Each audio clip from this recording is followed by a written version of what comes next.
زما خبره دا ده چې په مذهبي رنگ کې په مولا رنگ کې نن هغه خلق په پاکستان کې پیدا دي چې امام ابو حنیفه ته کافر وای، امام شافعی ته کافر وای، امام مالک ته کافر وای، امام حنبل ته کافر وای. امام ابو حنیفه هغه سړیو چې 40 کاله د ماسختن په اودس د سهار مونځ کړی دی. امام شافعی بیا هغه سړیو چې د امام ابو حنیفه دومره معتقدو چې ویسه مسله کې اون ختمه، نو د امام ابو حنیفه قبر ته لاړم، 2 رکعات نفل مې وکړو، دعا مې وکړه، نو الله راته هغه د قبر په برکت مسلې کشف وکړ. هغه امام مالک کافر دی چې چا په ټول عمر کې د مدینې نه بار شپه نه ده کړې او چا په ټول عمر کې په مدینه کې پڼې نه دي پښتو کړي، چې دې ځمکې لاندې زما محبوب پروت دی، زه به په دې ځمکه پڼو سره څنګه ګرځم. د بغداد بادشاه ورته خط راواستولو چې یو څو ورځو له بغداد ته راشه، ویلوزګار نه یم، یو ورځ له راشه. خط ورته ولیکلو چې په خدای مې دې قسمي چې د رسول الله په خوا کې 1 غنټه ستا په ټولې بادشاهي ورنکم. هغه امام مالک کافر دی. هغه ته مسلمانې چې د کویت نه پیسې او تنخواه اخلي او په پیجارو کلاشنکوف ځان پسې ګرځي، ته مسلمانې او امام مالک کافر دی. هغه امام حنبل کافر دی چې چا خدای په خوب کې ولیدو، خدای په خوب کې ولیدو او د خدای نه تپوس وکړو چې یا الله ته په څه خوشحالېږي چې زه هغه کار وکړم. ورته وی امام مالکه چې څنګه اوزګار ټیم درته ملاویږي د قرآن تلاوت کوه، زه په دې ډېر خوشحاله یم. هغه امام حنبل کافر دی. خدای ته وګورئ طالبانو، اول تلئی بیا ته سبق وایي، اولی ګورئ بیا ته سبق وایي. مونږ چې سبقونه ویلي زما په 10 کاله کې نه یادېږي چې ما د غرمې ګرمه روټۍ خوړلي، سړې روټۍ به مرچکی سره وخوړې او بیا به مدرسې ته منډې.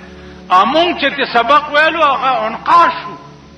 دیخوا وګورئ، مولانا رشید احمد گنگوئی حنفی مذهب و کافر دی، مولانا قاسم نانوتوی حنفی مذهب و کافر دی، مولانا محمود الحسن شیخ الهند هغه کافر دی، شانور شاہ کشمیری کتب خان ناطق هغه کافر دی، مولانا حسین احمد مدنی کافر دی، مفتی کفایت اللہ کافر دی، مولانا یوسف بنوری کافر دی، مولانا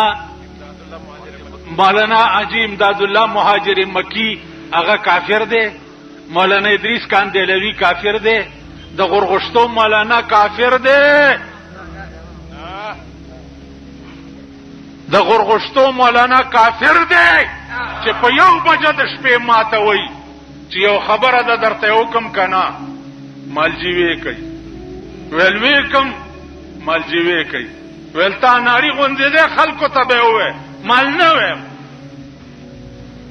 ویل توحید کې مې رساله لیکلې و، د شپې سوکراله زی گرفتار کړم، ما ویل چې څه کوي، ورته وی چې خدای ته دې پیش کوم.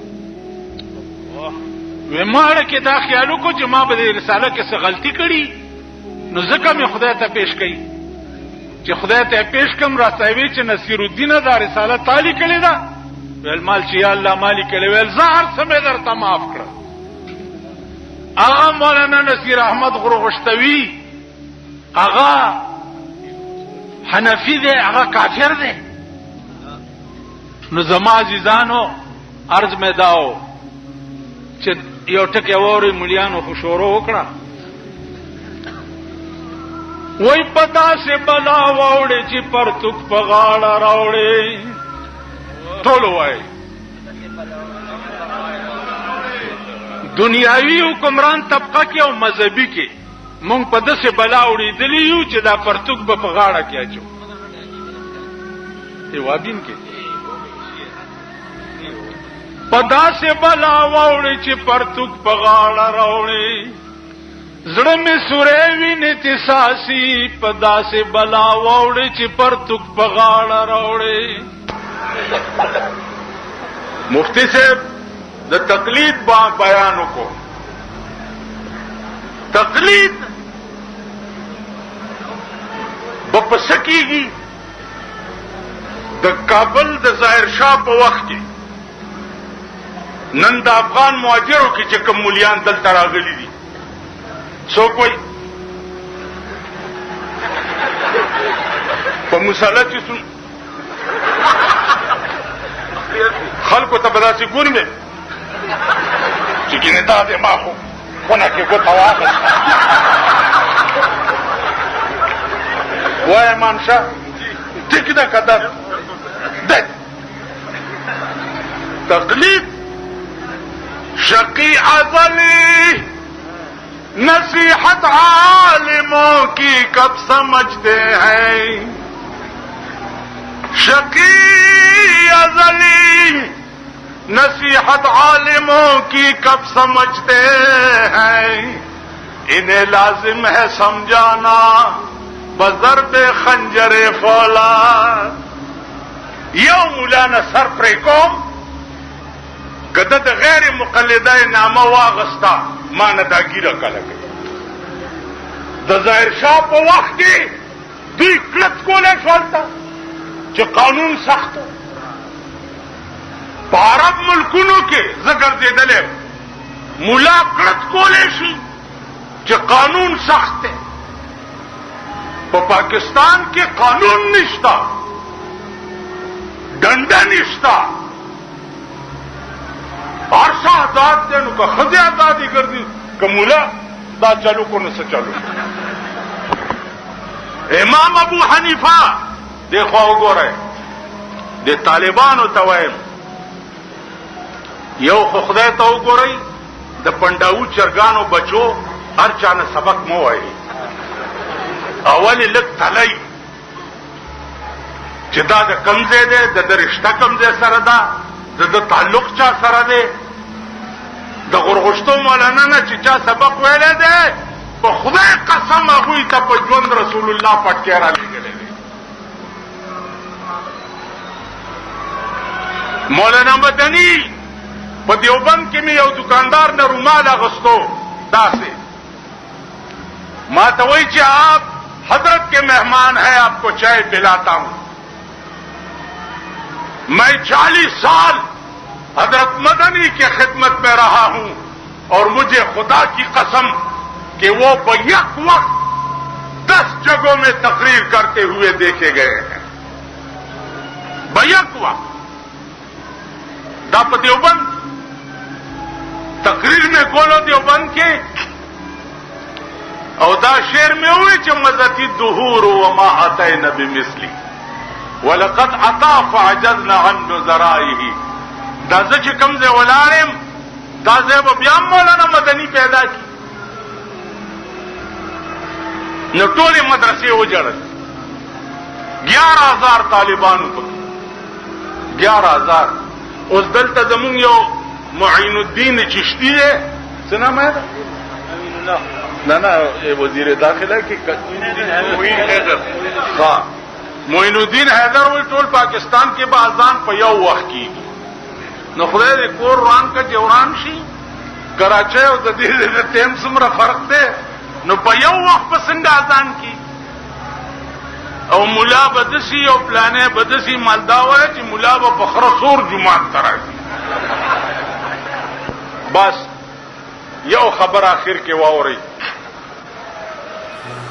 مدینه منوره کې د چایو په مجلس کې یو مصری مدرس مونږ سره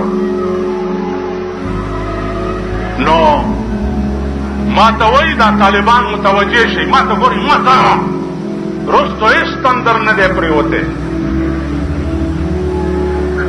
ما ته وایي چې یا شیخ ليس معكم الدليل في مقابلة هذا الحديث لا صلاة إلا بفاتحة الكتاب. امام پس الحمدلله ویل چې دی باندې تاسو سره څه دلیل نشته. ما ورته یا شیخ معنا دلیل من کان له امام فقراءة الامام قراءة له. نو ما ته وایي چې قال ابن حجر هذا الحديث ضعيف. ما برابرن شو مال ابن حجر هو الشافعي لهذا الوجه كي يقول هذا الحديث ضعيف. فهمت؟ ما ته وایي نعم فهمت. تداس او کړه بولونو من كان له امام فقراءة الامام قراءة له. امام ابو حنیفه پسې دوابیانو غیر مقلدینو شپږ شلې کسانو ډله رااله او کوټه کې ورسره وې چې ته وې چې فاتحه خلف الامام نشته. ته وې ویلو زه وې باس کو وې تاسو خو شپږ شلې کسان یې نو یو کس منتخب کړئ چې هغه سره د باس حکم دا هغه ګټه به ستاسو ګټئ دا هغه بیلات به ستاسو بیلات. ویلې ټیک ده. یو یې منتخب که دې سړي وګټله ویل مونږ ټولو وګټله او که د بیلو ده ویل مونږ ټولې بیلو ده. امام صاحب صادر په اوږه کړو ویل بس تاسو په خپله فیصله وکړه چې فاتحه خلف الامام نشته. ویلې ولې؟ ویلې چې د ده ګټه ستاسو ګټه ده او د ده بیلات ستاسو بیلات دی. خو امام پسې دې چې اقتدا وکړه د هغه مونځ ستا مونځ دی که نه د هغه قرت ستا قرت دی که نه په ټول اکبر. خیال ام راغی دې خوا وګورئ ابن ابي لیلا د بادشاه قاضي و. دې غیر مقلدینو ته ووایئ چې په قرآن او حدیث چغې تاسو وهئ دا مسله په قرآن او حدیث کې پیدا کړئ. څلور کسه ناست دي.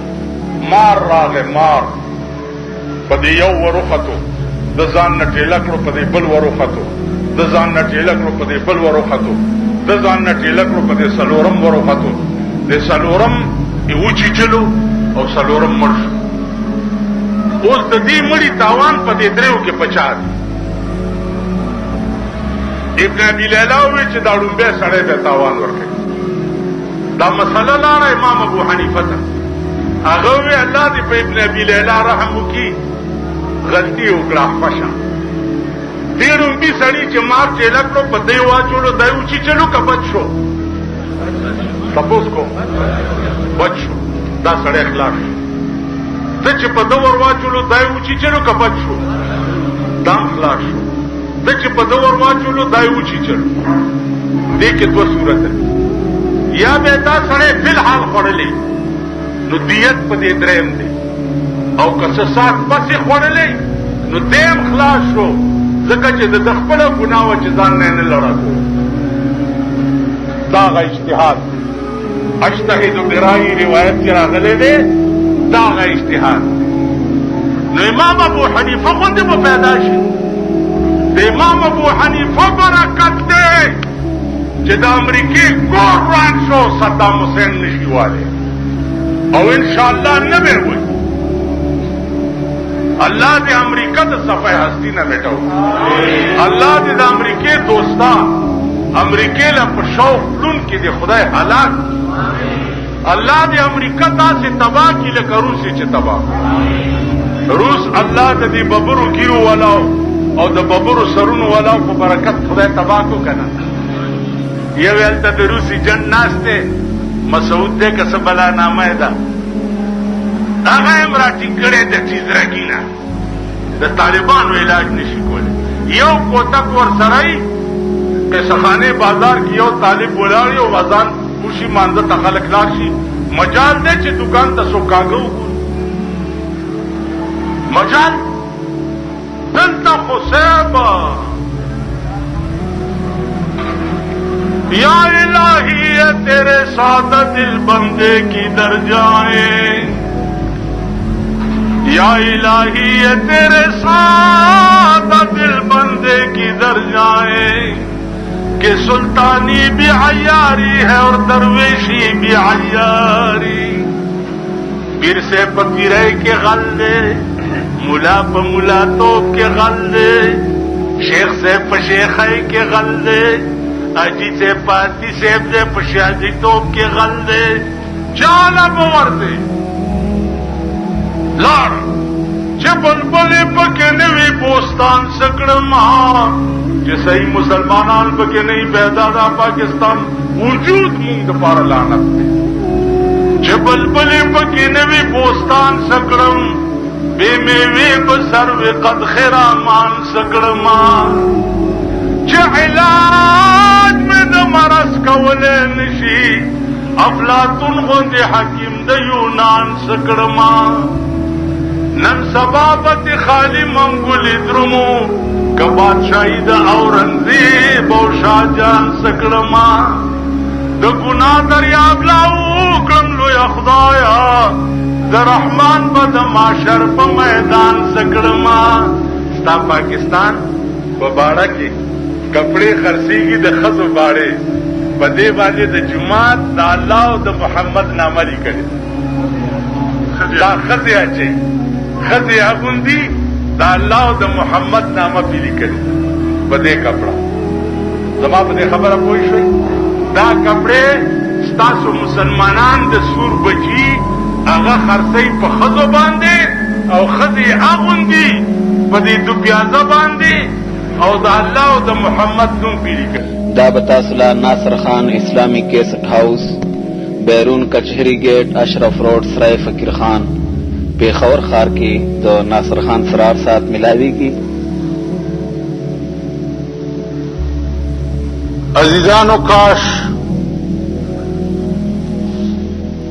چې هغه ژوند د هغې نقشه الله ستاسو زمونږ په دماغ کې راولي چې د پیغمبر د حدیث دپاره د امام بخاری کمې منډې او کمې ترړې او کم تکلیفات برداشت کړي دغه سه امام مسلم واخلا دغه سه امام ترمذی واخلا دغه سه امام بخاری والا زما عزیزانو د دې خلکو ژوند چې تاسو وګورئ نو دا ځان به درته انسان هم ښکاره نشي چې مونږ څه کړي دي دې دین دپاره د دې وجې نه تاسو دې طالبانو ته یو عاجز غوندې درخواست کوم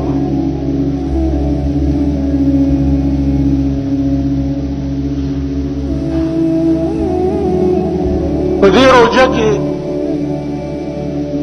ډېرو ځایونو کې ترجمې شروع کړي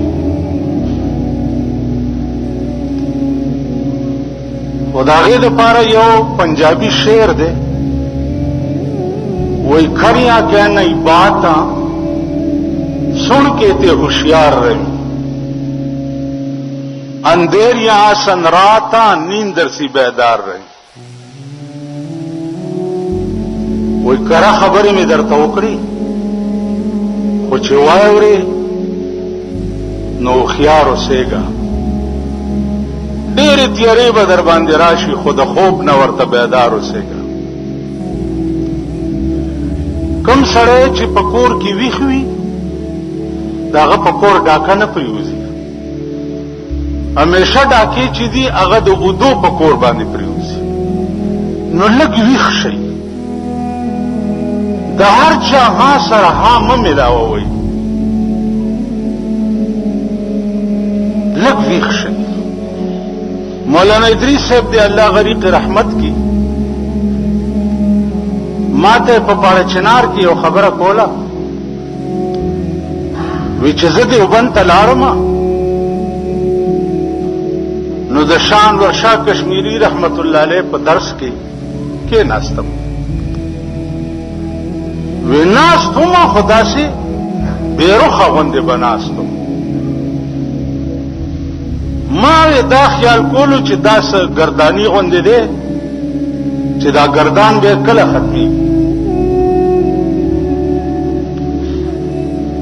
وی په خدای باور وکړه چې د دې بخاري ډومبه شورو چې د باب کیف کان بدء الوحی